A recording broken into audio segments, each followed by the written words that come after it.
warahmatullahi wabarakatuh. Halo semuanya, kami dari kelompok 1 di mata kuliah Manajemen Strategi dari kelas Akuntansi Keuangan UIN Suska Riau ingin menjelaskan materi tentang isu global dan internasional terkini. Di dalam materi ini terdapat beberapa subbab atau submateri. Yang pertama ada organisasi multinasional, yang kedua ada keuntungan dan kerugian dari operasi internasional, yang ketiga ada tantangan global, yang keempat ada tingkat pajak korporat secara global, yang kelima ada perbedaan komunikasi di seluruh negara, dan keenam ada budaya bisnis di seluruh negara, dan yang terakhir yang ketujuh ada iklim bisnis lintas negara. Dan kami akan bahas satu persatu di video kali ini dan simak sampai habis. Yang pertama ada perusahaan multinasional. Perusahaan multinasional atau PMN adalah perusahaan yang memiliki usaha di banyak negara. Perusahaan ini biasanya sangat besar. Perusahaan seperti ini memiliki kantor-kantor, pabrik, atau kantor cabang di banyak negara. Mereka biasanya memiliki sebuah kantor pusat di mana mereka mengkoordinasi manajemen global. Perusahaan multinasional yang sangat besar memiliki dana yang melewati dana banyak negara. Mereka dapat memiliki pengaruh kuat dalam politik global karena pengaruh ekonomi mereka yang sangat besar bagai para politisi, dan juga sumber finansial yang sangat berkecukupan untuk relasi masyarakat dan melobi politik. Karena jangkauan internasional dan mobilitas PMN, wilayah dalam negara dan negara sendiri harus berkompetisi agar perusahaan ini dapat menempatkan fasilitas mereka, dengan begitu juga pajak pendapatan, lapangan kerja, dan aktivitas ekonomi lainnya di wilayah tersebut. Untuk dapat berkompetisi, negara-negara dan distrik politik regional seringkali menawarkan insentif kepada PMN seperti potongan pajak, bantuan pemerintah, atau infrastruktur yang lebih baik, atau standar pekerja dan lingkungan yang memadai. PMN seringkali memanfaatkan subkontraktor untuk memproduksi barang tertentu yang mereka butuhkan. Materi yang kedua ada keuntungan dan kerugian dari operasi internasional. Yang pertama itu keuntungan perdagangan internasional. Pertama, meningkatkan keuntungan perusahaan. Yang kedua, menjadi basis pertumbuhan ekonomi negara. Ketika perusahaan-perusahaan tumbuh besar, pendapatan negara juga akan bertambah, baik dari pendapatan pajak maupun non-pajak seperti lapangan pekerjaan, investasi, dan pembangunan infrastruktur. Manfaat yang ketiga yaitu mendiversifikasi risiko perusahaan. Perusahaan yang memiliki basis bisnis menanggapi bencana alam ataupun bencana sosial. Yang keuntungan yang lainnya meningkatkan tingkat kompetisi pasar, lalu ada mempromosikan spesialisasi. Suatu negara akan lebih efisien dalam memproduksi barang tertentu. Perdagangan internasional memberi keleluasaan negara untuk mengimpor barang-barang yang tidak dapat diproduksi dengan efisien dan mengekspor barang yang dapat diproduksi dengan efisien. Manfaat yang berikutnya ada meningkatkan ketersediaan barang. Yang terakhir ada dapat memanfaatkan perbedaan kurs. Lalu kerugian perdagangan internasional. Yang pertama ada risiko perubahan iklim politik. Suatu perusahaan yang menjalankan bisnisnya di negara asing akan terpapar pada iklim politik dan peraturan yang mungkin jauh berbeda dengan pasar domestiknya. Jika terjadi perubahan kekuasaan atau gejolak politik pada negara asing tersebut, perusahaan dapat saja mengalami penurunan penjualan atau bahkan kehilangan aset. Lalu kerugian yang kedua ada risiko kurs mata uang. Risiko ini terjadi karena nilai mata uang negara tersebut berfluktuasi secara drastis, sehingga perusahaan tidak dapat memasukkan pergerakan nilai tukar mata uang ke dalam perencanaan bisnisnya. Kerugian yang ketiga ada perbedaan budaya pembeli. Yang keempat ada risiko hutang dan gagal bayar. Yang kelima ada mengganggu industri lokal. Yang keenam ada risiko pelanggaran hak cipta. Pembajakan dan imitasi produk menjadi masalah besar bagi perusahaan yang bergerak di pasar internasional. Lalu kerugian yang terakhir ada risiko eksploitasi sumber daya. Perdagangan internasional dapat membuat suatu negara melakukan eksploitasi sumber daya alam berlebihan untuk memenuhi tuntutan pasar. Baiklah, materi selanjutnya adalah tantangan global. Dorongan untuk meningkatkan efisiensi operasi bisnis global membawa kepada spesialisasi fungsional yang lebih besar. Banyak negara yang menjadi lebih proteksionis selama resesi ekonomi global terkini.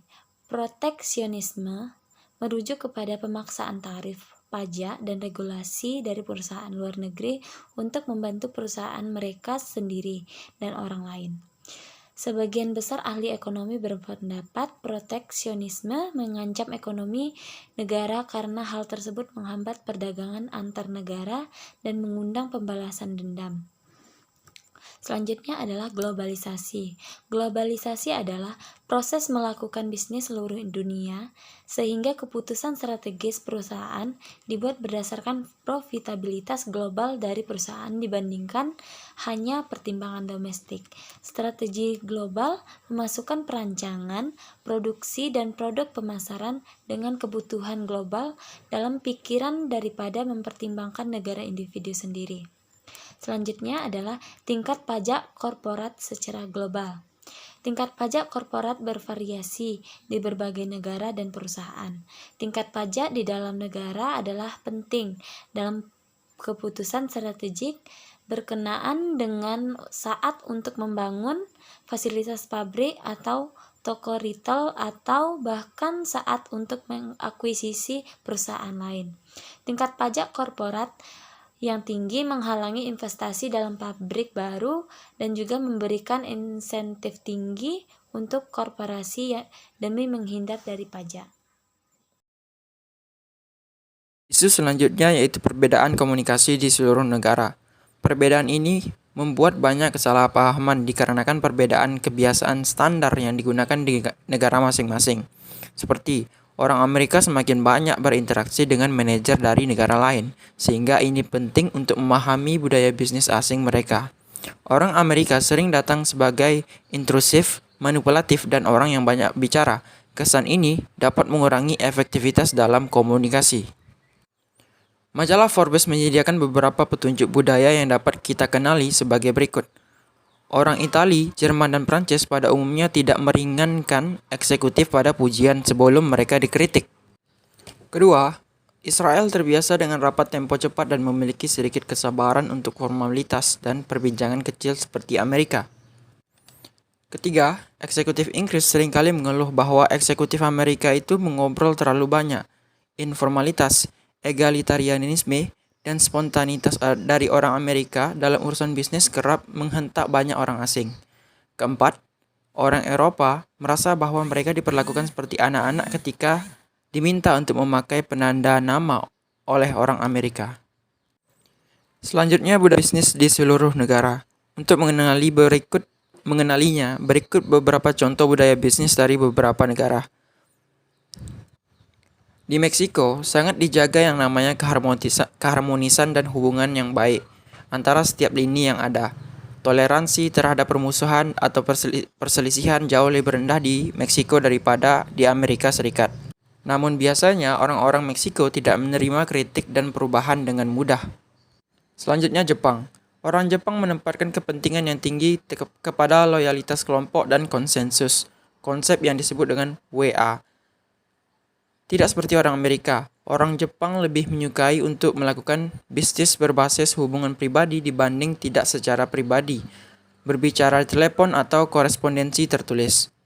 Kebanyakan manajer di Jepang bersifat pendiam, tenang, berjarak, introspektif, dan berorientasi lain.